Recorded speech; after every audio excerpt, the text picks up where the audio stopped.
আসসালামু আলাইকুম দর্শক, শুভেচ্ছা নিন। আপনাদের সবাইকে স্বাগত জানাচ্ছি আজকের অনুষ্ঠানে। দর্শক, শিরোনাম দেখে বুঝতে পারছেন, আওয়ামী লীগের যে কার্যক্রম নিষিদ্ধ হয়েছে বিচার শেষ হওয়ার আগ পর্যন্ত, সেটি জুলাই পরবর্তী আরেকটি বড় একটি বিজয়।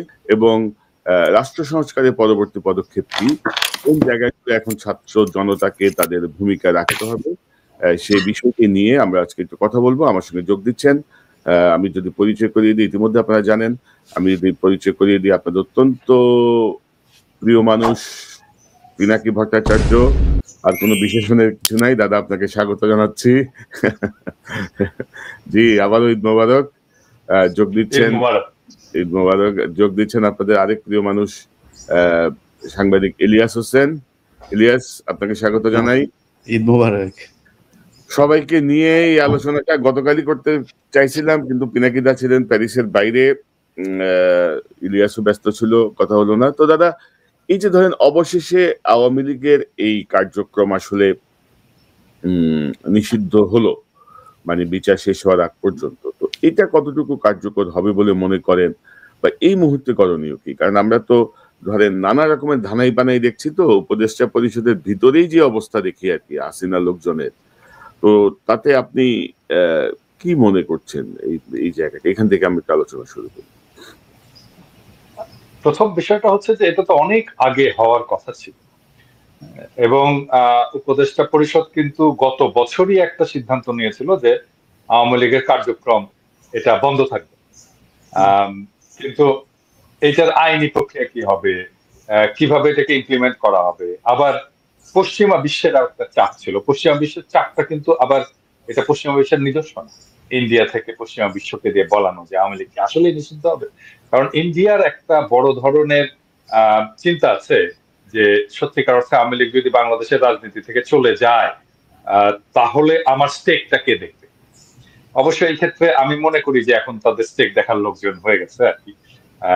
এখন মানে তাদের ইন্টারেস্ট এত বিস্তৃত যে বাংলাদেশে তাদের স্টেক দেখার অনেক লোক, ইভেন ফ্যাসি বিরোধী লড়াই যারা করেছে তাদের মধ্যেও আছে। আমি তাদের নাম বলতে চাই না, তাদেরকে বিব্রত করতে চাই না। কিন্তু এই কাজটা দেখা যাচ্ছে যে মানে প্রফেসর ইউনূসের সরকার তো হচ্ছে সবচেয়ে বড় রাজনৈতিক প্রতিষ্ঠান একটা দেশে। তো প্রফেসর ইউনূসের সরকারও একটা রাজনৈতিক প্রতিষ্ঠান হয়ে ওঠা উচিত ছিল, কিন্তু ওনারা রাজনীতিটা করতে পারছেন।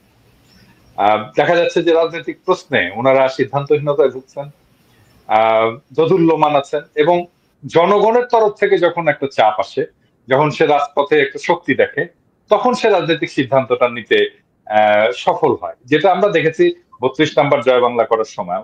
এবং তারপরে এখানেও দেখলাম যে জনতা যখন রাস্তায় নামলো, সেই সময় তারা একটা স্ট্রং পলিটিক্যাল পজিশন নিতে বাধ্য হলো বা নিতে সাহসী হয়ে উঠলো। এই জন্যই বলি যে আমরা আসলে, আমি কনক আর ইলিয়াস একসাথে চলে যাই আর কি দেশে, যে এই কাজটা করি আর কি, যে পলিটিক্যাল সাপোর্টটা রাজপথে তৈরি করি, সো দ্যাট প্রেসিডেন্টের সরকার একটু সাহস পায়।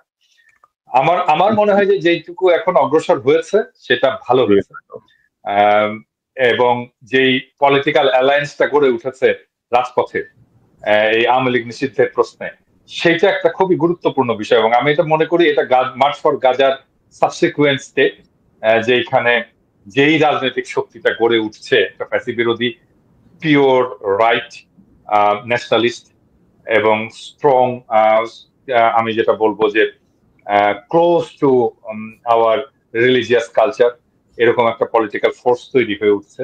এবং এই পলিটিক্যাল ফোর্সের মধ্যে আমরা ইভেন ছাত্রদেরকে পেয়েছি, এনসিপি কে পেয়েছি।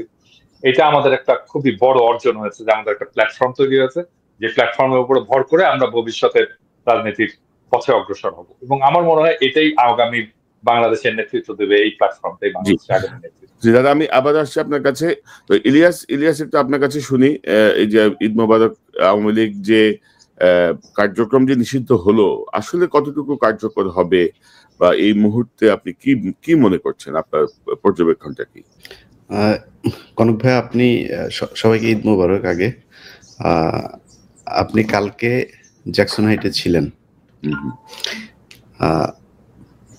বৈষম্য বিরোধী আন্দোলনের যারা এখানে কাজ করেছেন, তাদের নেতৃত্বে বিএনপি জামাতের লোকজনও ছিল, আপামর জনতা এখানে তাদের ব্যানারে সেখানে গিয়েছিল। মূলত যুক্তরাষ্ট্রে আসলে যেই ব্যানারে এখানে বিএনপির লোকজনই বেশি ছিল, এবং সেই আনন্দ মিছিলের সামনে এসে আওয়ামী লীগ, এখানে আওয়ামী লীগের শুধু যে টোকাই শ্রেণীর কয়েকজন ছিল এরকম না, আওয়ামী লীগের প্রেসিডেন্ট ছিল, যুক্তরাষ্ট্র আওয়ামী লীগের সভাপতি সিদ্দিকুর রহমান ছিলেন, এবং আরো অনেক তাদেরকে এখানকার যে নেতৃত্ব স্থানীয় যারা সবাই ছিলেন, তারা এখানে বিএনপির নারীদের গায়ে হাত দিয়েছেন, ধাক্কাধাক্কি করেছেন, সেটা নিয়ে পুলিশ রিপোর্টও হয়েছে আমি যতটুকু জানি।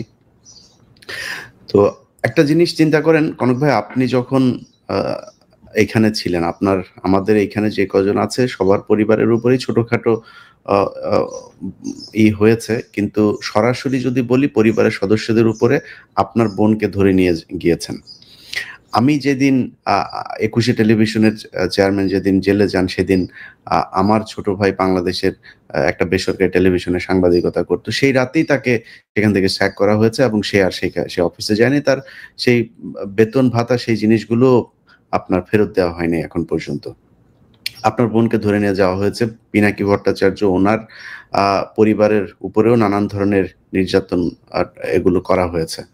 তো ধরেন আমরা আমাদের পরিবারের উপরে যত ধরনের নির্যাতন অত্যাচার আইনি নানান ধরনের মামলা তো অভাব নাই, সেগুলো এখনো আছে, সেগুলো করা হয়েছে। কিন্তু আওয়ামী লীগ যে এই যে বাইরে বসে বসে তারা এত ধরনের ষড়যন্ত্র করছে, এবং আপনি দেশের ভেতরেও যদি চিন্তা করেন, আমি অনেকগুলো ওদের ইন্টারনাল গ্রুপ যেগুলো আছে সেগুলো আমাকে বিভিন্ন সংস্থা থেকে যখন দেয়, সেগুলো আমি আমার ফেসবুক ইউটিউবে পোস্ট করি।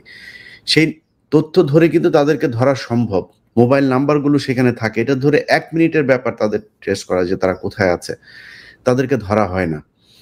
তো এরা দিনকে দিন এই ধরনের আস্ফালন দেখাচ্ছে বিদেশে বসে বসে।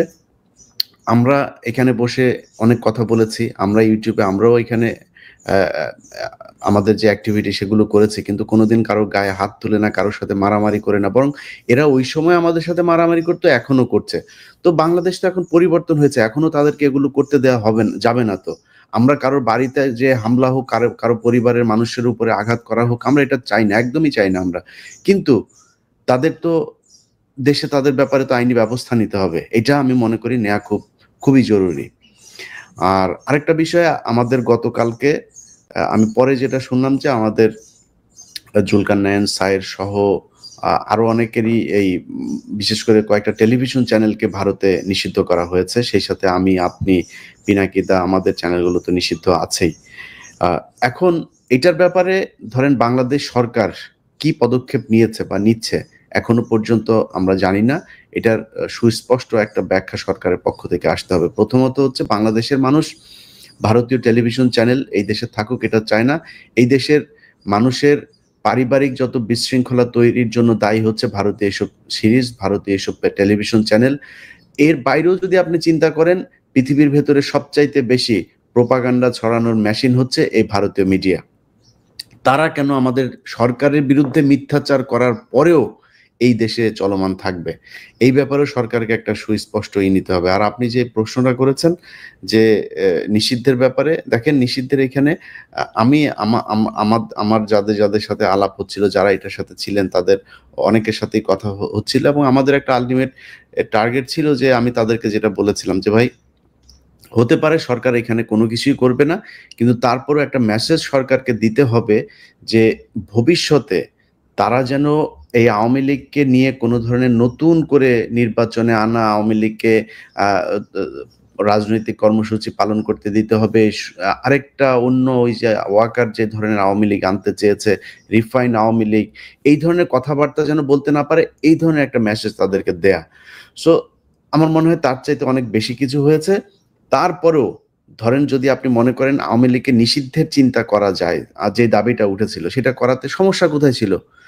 অনেকেই আমাকে একজন বিএনপির খুব উচ্চ পর্যায়ের একজন নেতা বলছিলেন যে ইলিয়াস দেখো, এটা আমার মনে হয় আইনগতভাবে হলেই সবচাইতে ভালো হয়। তা আমি বললাম, মনে করেন শেখ হাসিনা 2 বছর পরে বাংলাদেশে ক্ষমতায় আসলো, আবার আপনি আইন না, মনে করেন জাতিসংঘের যদি রেজুলেশন দিয়েও যদি আপনি এটা করেন যে আওয়ামী লীগ নিষিদ্ধ, আপনি কি সেটাকে রাখতে পারবেন? তা আপনি এত আইন দেখাচ্ছেন কেন এখন? ইউনূস সরকার যে বর্তমান ক্ষমতায় এসেছে, সেটার জন্য কি কোনো আইন করা হয়েছিল নাকি? সংবিধান মেনে করা হয়েছে? সেনাপ্রধানের কোনো ক্ষমতা আছে কোনো কিছু করা, কাউকে ডেকে নিয়ে এইভাবে রাজনৈতিক কার্যক্রম করা? নাই তো, সবই তো বেআইনি ভাবেই করা হয়েছে। তো এইটার জন্য শুধু আইনি পদক্ষেপ কেন লাগবে? চুপ্পুকে সরাইতে পারা যাবে না কেন? এখনো আওয়ামী লীগের যারা বিভিন্ন জায়গায়, পুলিশ প্রশাসন এখন সবাই ত্যাগী, বিশাল ত্যাগী, অথচ তারা আওয়ামী এখন ইয়ে আছে, ওসি আছে যারা কিনা আওয়ামী লীগের সময় 2-3 থানায় ওসি ছিলেন। আমি কালকে কয়েকজনের তালিকা পেলাম, তাদেরকে আবার ওসির পদে বসানো হয়েছে। তো একটা চক্র তারা এখনো চাচ্ছেন যে আওয়ামী লীগকে কোনো না কোনোভাবে মাঠে রাখবার, আওয়ামী লীগ যাতে কোনোভাবে, এখন তো বাংলাদেশের মানুষ তো ওই জায়গাতে নেই, যে কারণে পারছে না, ইনিয়ে বিনিয়ে নানানভাবে তারা চেষ্টা করছেন অন্তত তাদেরকে যেন নিষিদ্ধ না করে রাজনীতি করার একটা সুযোগ যাতে দেয়া হয়, এটা হচ্ছে তাদের ইয়ে। তো আমি আমার এই এই এই জায়গায় আমার বক্তব্য খুব স্পষ্ট যে বাংলাদেশের মানুষ শেখ হাসিনা যতবার দাঁড়াতে যাবে ততবার তাকে শুইয়ে দেবে। আওয়ামী লীগকে বাংলাদেশের মানুষ গ্রহণ করার ওই জায়গাতে আর নাই। অতএব রাজনৈতিক দল, সেটা জামায়াত হোক, বিএনপি হোক বা অন্য কোনো রাজনৈতিক দলই হোক, কালকে ওই যে কাউয়া কাদেরের আরেক ভাষণ এখন বাংলাদেশে আছে, আপনার জাতীয় পার্টির কাদের কালকে বলছে তারা কোনো দলের এটাতে তারা মানে না, এটা তারা বিশ্বাস করে না। সো এই ধরনের কাদেরের কিন্তু ভিডিও আছে আমার কাছে, আগে থেকে বলে রাখলাম। কাদেরের কিন্তু বহু আগেই ভিডিও ছিল, তা ওরে নিয়ে আর আমি নাড়াচাড়া করি না, কারণ এটারে নিয়ে নাড়াচাড়া করার মতো জিনিস না। সো বেশি লাফালাফি করার দরকার নাই কাদের সাহেব।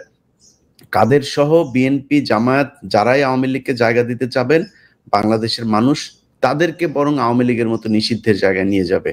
অঘোষিত নিষিদ্ধ হয়ে থাকবেন, মানুষের হৃদয়ে জায়গা পাবেন না। অতএব সিদ্ধান্ত আপনাদের, আপনারা জনগণের সাথে থাকবেন নাকি আওয়ামী লীগের সাথে থাকবেন, ভারতের সাথে থাকবেন, টোটালি আপনাদের উপরে।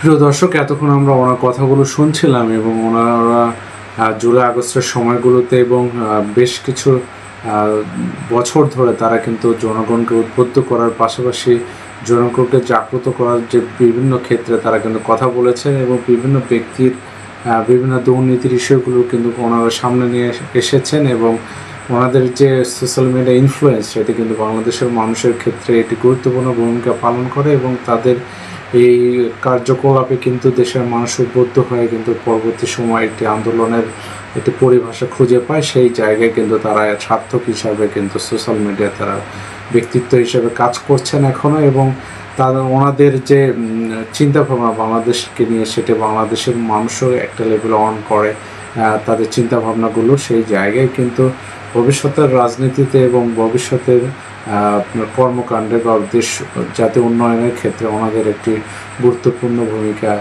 রাখবে বলে আশা করি।